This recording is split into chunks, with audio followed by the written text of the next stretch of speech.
Hello,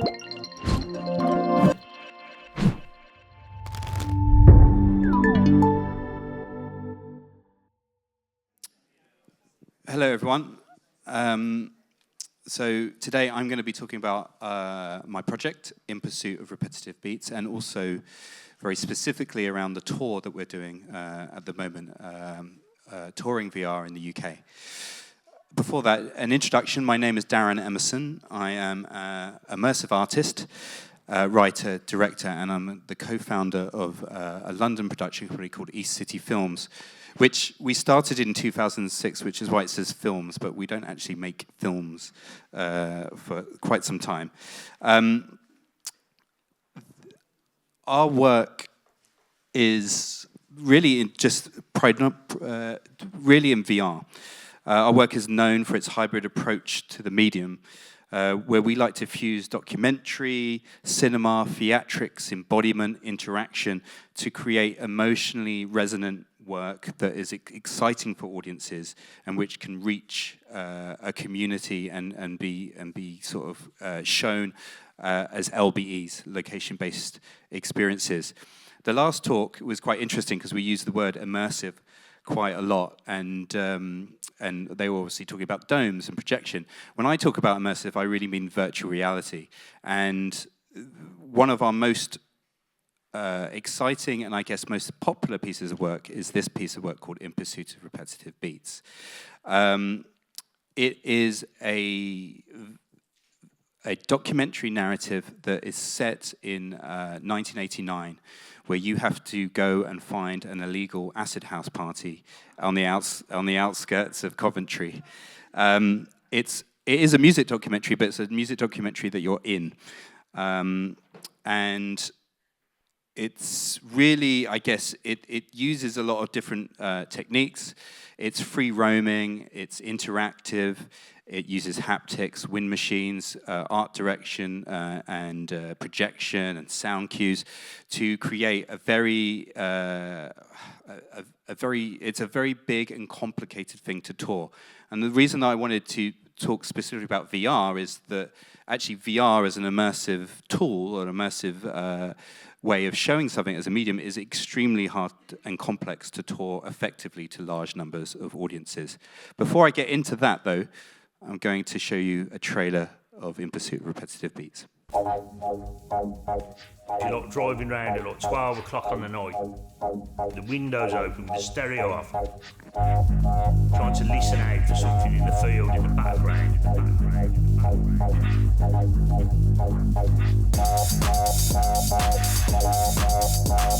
Excitement go from the pit of your stomach all the way up into your chest.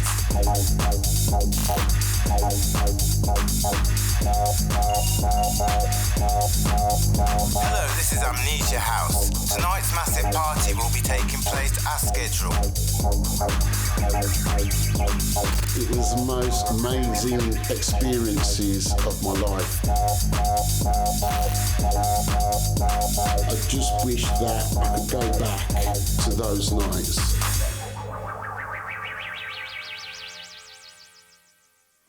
That was nice and loud, actually, wasn't it? It should be loud. So this piece of work pretty much contains all of the different techniques that we've been honing. I've been working in VR for about 10 years. So, you know, it contains volumetric capture, motion capture, immersive video, both 360, 180, but also 16:9 interviews that we project, animation, obviously real-time and game engine, 3D models and environments, and also archive. But really, it's about this. It's about a community of people.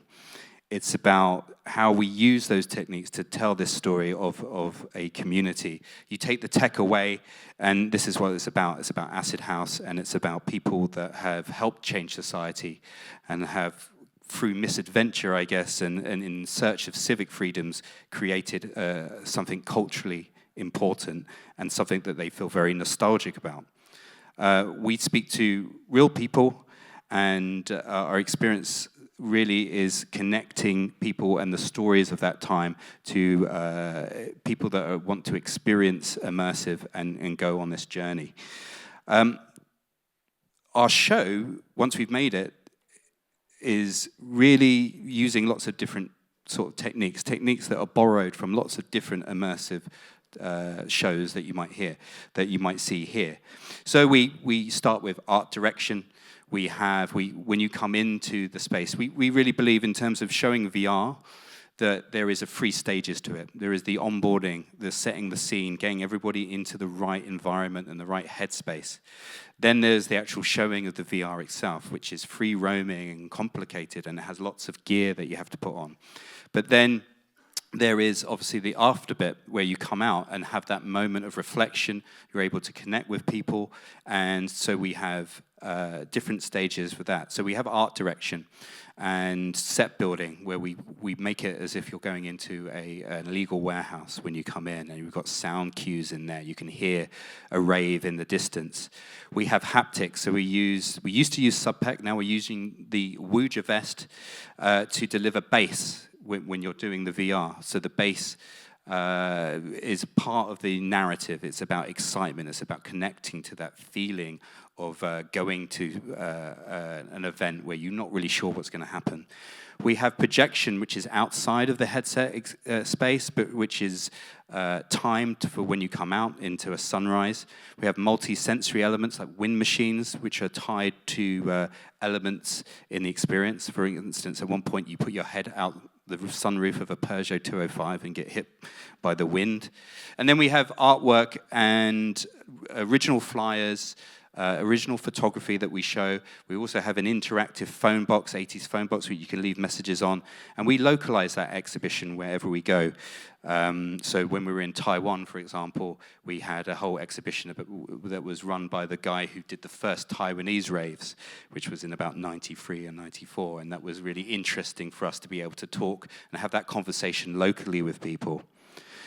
All of this effort is really to create something, and I think the last speakers mentioned it. You go to all this trouble and all this technical stuff, and then really what you're trying to do is get people to transcend the technology completely, not really think about it. So once they are in, suited up, excited, and we've onboarded everybody, we hope that we have created something that actually transcends that technology. And you can see here some people transcending the technology and dancing like nobody's watching.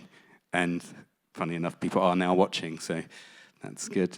All of this effort in this piece of work has really paid off. We've had really happy audiences, great reviews, lots of publicity.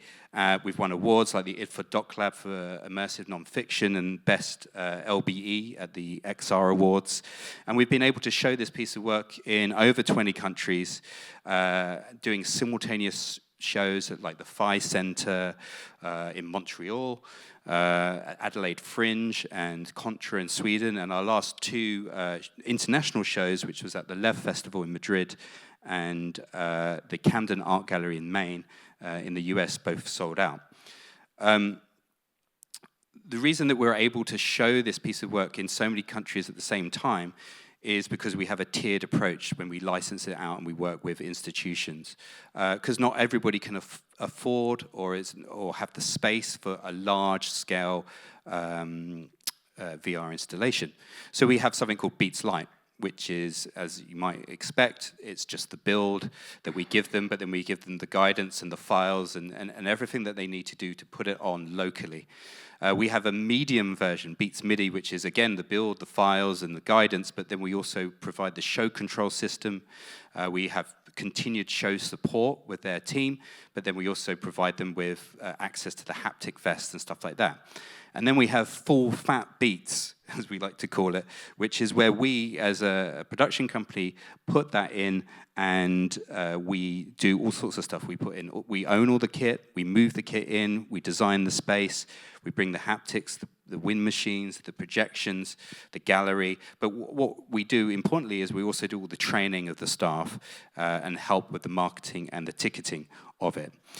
But what we have found, and I think the last speakers also said this, is that it's been easier to tour this piece of work internationally than it has been in the UK. In the UK, it's much harder, and that's really ironic because this is a piece about the UK and the culture of the UK.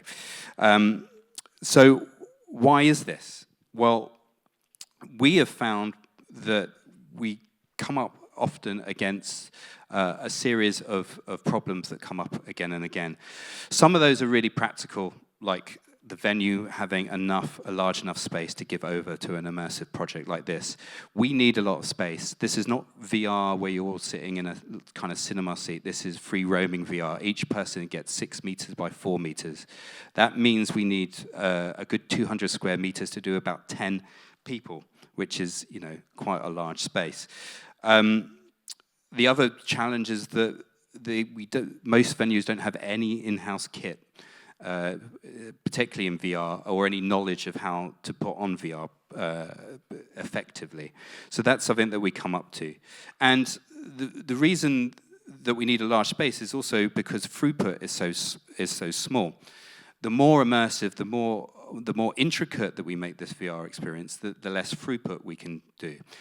The venues are naturally a little bit scared about giving over a large space to what could be 80 people a day if you're doing 8 sessions, or 100 people a day.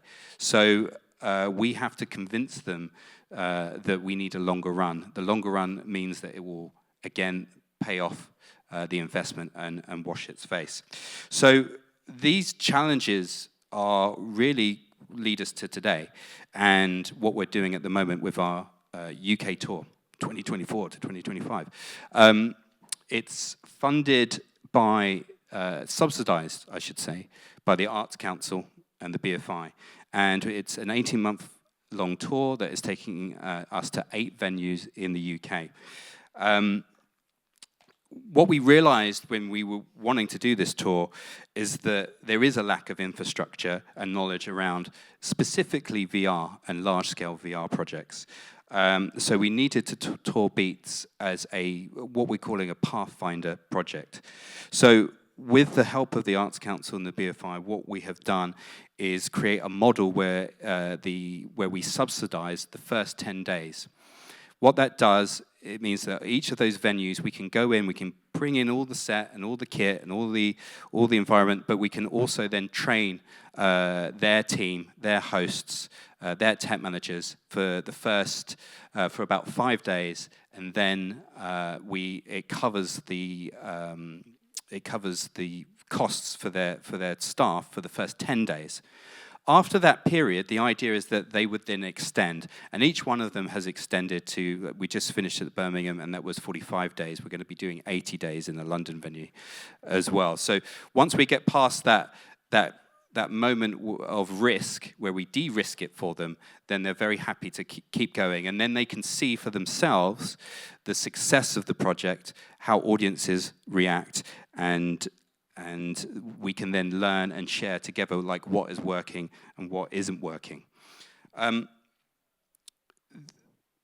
The tour itself represents a great opportunity for learning and building towards a sustainable future for large-scale VR projects.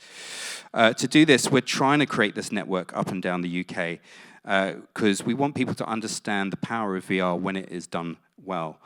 And we want Immersive to be part of the core offering, and we want them venues to realize that VR can be part of their core offering. As part of that tour, we are creating, we're doing a very big audience study with i2 Media. We're doing ticketing analysis, best practices, information on kit and staffing requirements that we can share. And this will form evidence, essentially, that this type of work will work in large-scale venues.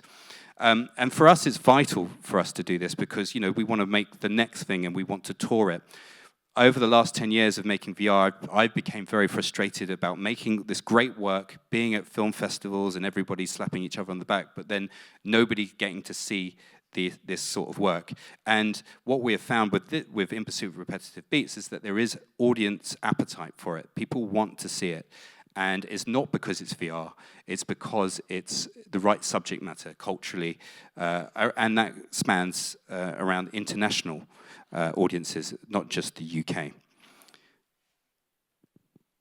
So what have we learned so far? Well, one of the big issues that we have when we're talking to a venue, and especially an arts venue, is whether you're part of their program or you're going to be a project that they're going to put in for a period of time when they've got a space that is free. If you're part of the program, the core programming, then you get a budget signed to you, you get a priority, and that's really, really good for us. If we're part of a project that's coming in because the space is free for 30 days or something like that, then there are often lots of costs loaded onto the project, which is something that we can't really handle with that sort of throughput. We've also learnt that training needs time. Training is very, very important. VR is still...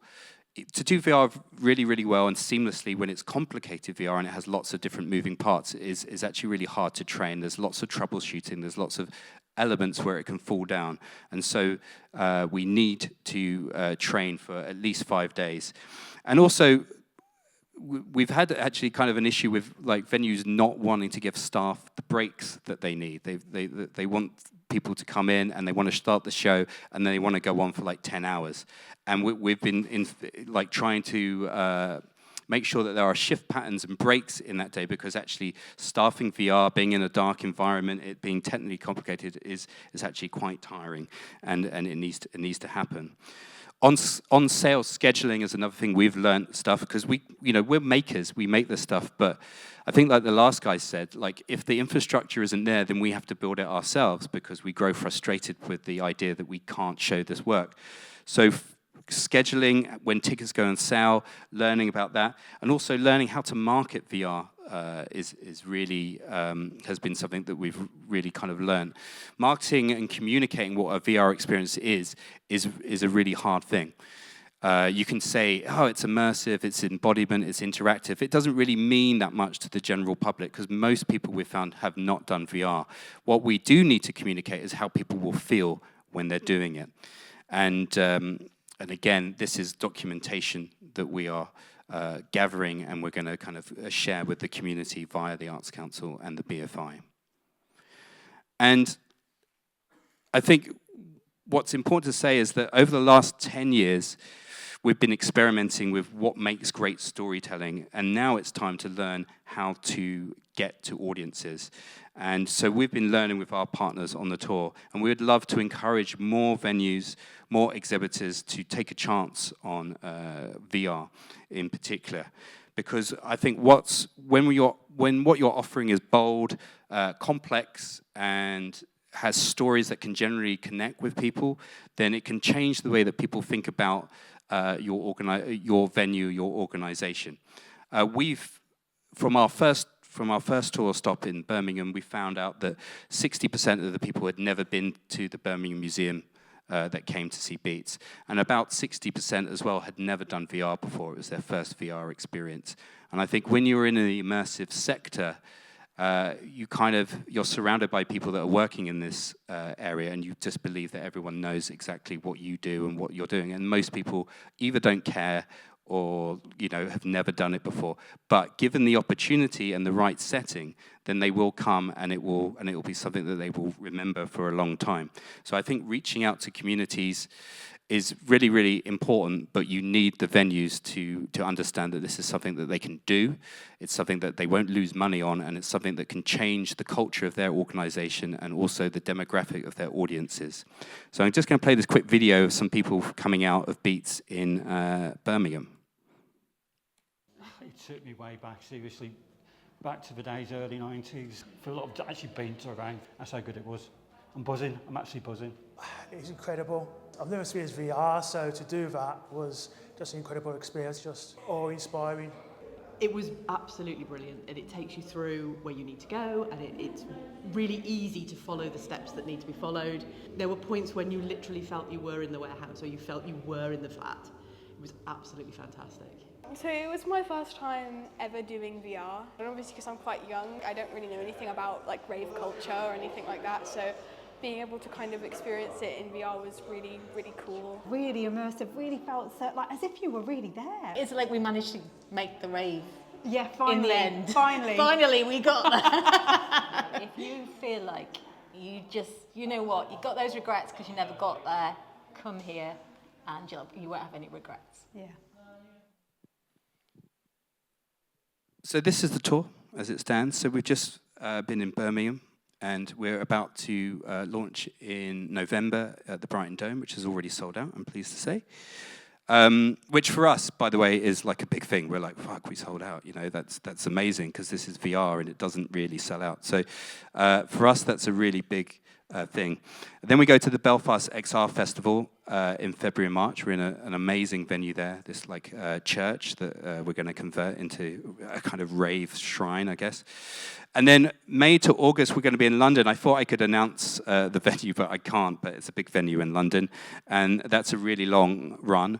And what we're going to try and do on that piece is that at the moment we're developing In Pursuit of Repetitive Beats to be a multiplayer piece, which at the moment you're one person, you do it, and you do the whole thing, and then you come out. There is a moment of networked connectivity where you see the other people who are doing it in the rave, but this will be something that you do with 3 to 4 people.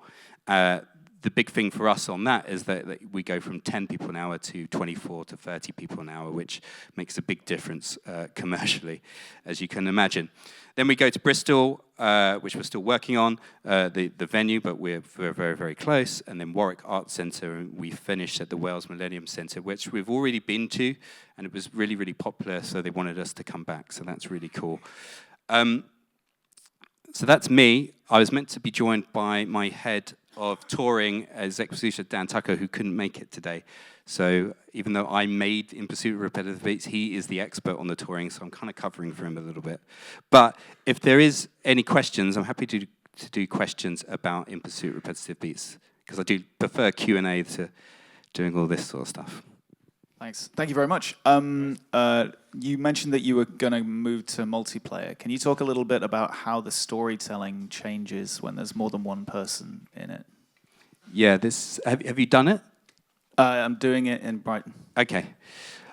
So, funny enough, in Brighton, we're presenting a version of it, which is, when we made In Pursuit of Repetitive Beats, one of the key things that we wanted to do was make it accessible. So we have the free roaming version, which is over a large space, bigger than this stage. And in Brighton, we're doing an accessible version. So everyone has slightly smaller space where you use the controllers to move around. I wasn't like massively into doing that, but it was part of our tour. As the creator, I want everyone to do like the most immersive free roaming version. But so it'll be interesting to see what you think about that. But the space is quite small at the Dome. It's not in the big space, it's in one of the studios.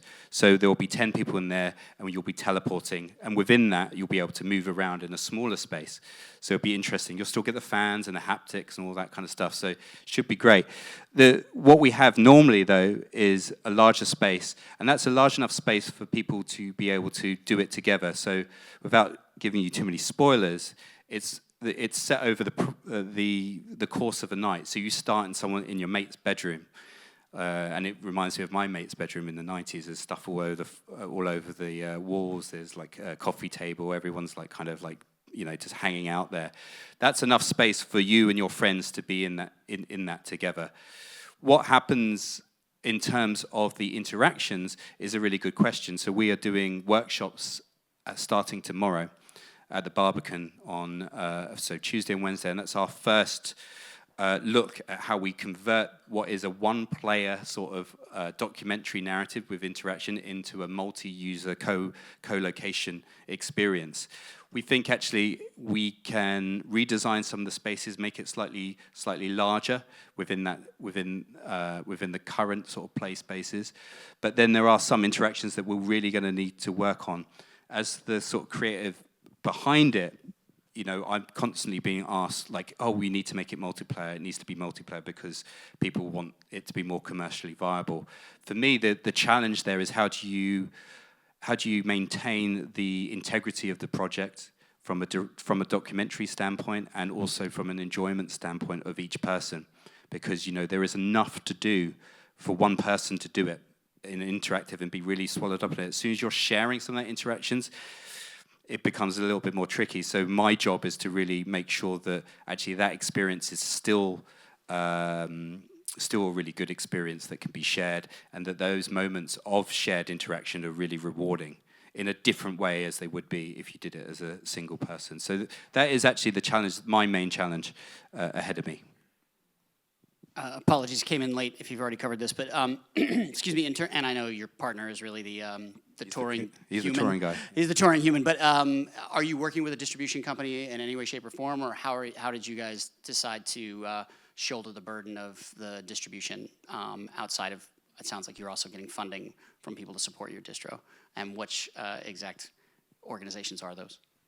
So we're distributing it ourselves.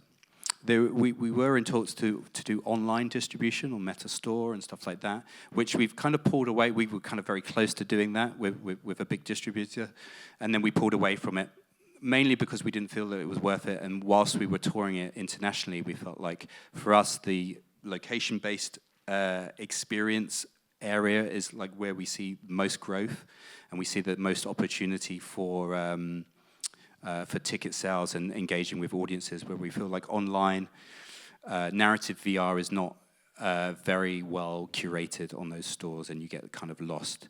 I think most people who work in VR know that as well, and that's something that is a challenge. So we are distributing ourselves, so that is taking a lot of work.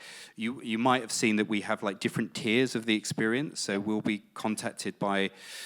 We've shown it in like Lithuania and Poland and all these different places where people have had limited budgets, but we still want people to see it, so they can kind of do it themselves, a bit more DIY, which is actually very much the ethos of rave. So we kind of are able to charge a license fee, but then at the same time guide them through that. And then when it comes to the UK tour, I mean, that was a lot of work to get that off the ground. I mean, probably close to a year. Trying to get the funding from the Arts Council and the BFI and getting those two institutions to understand that this was something that was necessary. I think they did, but anyone who's ever applied for touring grants from both institutions knows that it's complicated and you have to kind of tick a lot of boxes. And one of those things is, you know, it's for me as the creator and the artist, it's like I want people to see this piece of work. For them as the institutions, they want to answer lots of other questions, skills, diversity, reaching new audiences in underserved communities and stuff like environmental sustainability. So you have to put together a whole very much a complicated package to get that money to be able to do it. But I think the plan that we put together for the UK tour is sound in terms of what it's trying to achieve and the way that it de-risks some of it for that venue. And that was a real big thing for us, and that's a big thing for the venues. Yeah, and if I can follow up with a really obscenely specific question, you said you're subsidizing the first 10 days. Is that part of that? Is that part of that council money that you guys built into that grant? Yes. Or yeah, I got it. It's a combination of both of those funds put together. But yeah, essentially, as I mentioned, you know, it's a lot of kit. So it would cost probably about 25 to 30K to install it into a venue. Yeah. We don't charge for the kit. But you know, it's all been paid for, but we do have to install it. We have our art directors, we have all the stage hands, and then our tech manager and other people putting it in. Once it's in, set, dressed, and ready to go, and that always takes a few days, then we need to train people. We need to train the hosts, and we need to train the tech managers. We need to train the duty managers who are getting people into the building, explaining what's going on and stuff like that. That all takes time, but that all gets paid for. And then once we start and we hand it over to them, and normally the first couple of days you get lots of WhatsApps about how does this work? Well, you know, this is not working. After a while, though, that dissipates, and then we're left alone and we just get on with what we're doing. And luckily, it's robust enough to not need that much contact. But for that first 10 days, once it's going, that staffing is covered. So if it's a museum, it's the museum staffing is covered. If it's a gallery, it's a gallery staffing. So those people that are brought in, and they're normally freelancers as well. Anyway, there will be some in-house staff at an organisation, but they normally need to bring in people locally. And we encourage people as part of that, making sure that we're bringing in a diverse set of people that want to work in this sector, and that's part of another thing for the funding. And yeah, so luckily, you know, that first 10 days is completely paid for, and then once it's in, it's in. So, yeah, you know, I think and it's people are loving it, and it's selling out, and it's selling. Yeah. It's a no-brainer for them to continue, and then after that, you know, there's a revenue share and stuff like that. Once the rest of the costs are covered. So it sounds like it's 5 days of install and training, and then you're also covering the first 5 days of show, roughly? First 10 days of show. Oh, first, Oh, Yeah. so the So install train- is a completely separate Yeah, cost so the outside of that install, first 10 day. the install would normally take about 3 or 4 days. Training would be about 3 or 4 days. Then we launch. We have the press day, and then the first 10 days of show, ticketed Wow. show. Okay, so it's almost like 15 free days of, that's Yeah, yeah, brilliant, yeah. brilliant way to get over the hump, yeah. Yeah. Sorry. Okay, sorry, it's time. But I'm around if you want to talk to me. So yeah, feel free to come and grab me.